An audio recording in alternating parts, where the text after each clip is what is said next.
My evil mother-in-law ended up getting exactly what she wanted. To put it mildly, I was done with her antics and she was uninvited to the wedding. My fiancé explained it to the rest of his family, leaving out any mention of my wealth, and they all turned on her for the things she'd said and done. I'd met the rest of his family slowly over the years and they'd all liked me, his mother seeming to be the only one with a problem. When we got married, it was a little over a month after we originally wanted, but we just told everyone we dragged our feet a little on the booking of the venue. His mother did not attend, but the rest of his family did, and were all happy for us. We spent a few happy years together, barely hearing from his mother. As we approached 30 though, I found myself more and more okay with not having children, whereas my husband wanted a couple.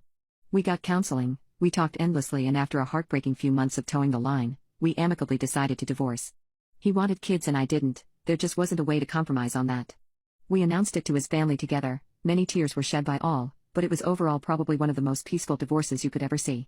It only took 2 days for his mother to show up on my doorstep. With the sheriff. While hubby was at work. I was flabbergasted. When I opened the door, I was wide-eyed and had no idea what to do, but the sheriff stepped forward and handed me a piece of paper. I have to admit, when I read the bold print at the top while she smugly watched me, I ended up laughing out loud. Almost doubled over and laughing so loud the poor officer probably thought I was insane for a second.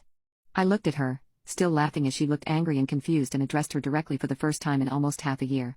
"Mother-in-law, are you seriously trying to evict me from my own home?" That's right, she had handed me an eviction notice.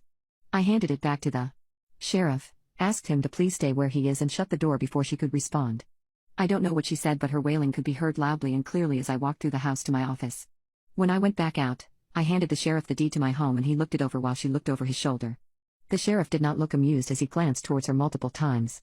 In my county, at the time, you had to have a law enforcement officer sign off that an eviction notice had been delivered in person before you could actually take a tenant to court to fully evict. So basically, whatever she thought she was doing, what she was actually doing was wasting this guy's time with whatever lies she told to get him here. He hands me back the deed, rips the eviction notice in half, and starts questioning why she thinks she can just evict the owner from their own home. "You need to get out. Get out of my son's house," she shouted that and other incoherent things at me instead, and I rolled my eyes, almost amused still, and stepped inside while the sheriff started giving her a talking down. I left the door slightly open, but she didn't try to come in, nor did the sheriff, as I went ahead and texted my husband to let him know what was happening while going back to my office. When I emerged once more, the sheriff had a look on his face of someone who was absolutely done, but I was as well, and I'd already decided to burn this last bridge. See, the real reason our wedding was delayed was because we'd moved the date to see a lawyer. "I'm not leaving my house, but I will give you one thing that'll make you happy," I told her as I opened the door, and she looked uncertain but didn't want to say too much with an officer of the law standing right next to us.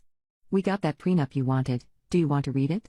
She practically tore the papers. She snatched them from my hands so fast, and she looked so pleased with herself up until it got to the point of splitting assets.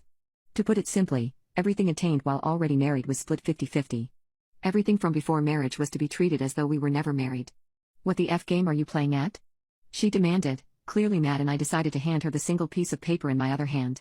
She snatched it too, and as she pieced together in her mind what this all meant, she actually went pale. "You." She didn't finish the statement. She was shaking. She was speechless. I think she was furious. The sheriff was looking like he wanted to take a nap. I took my papers back, asked the sheriff to escort her off my property, and closed the front door.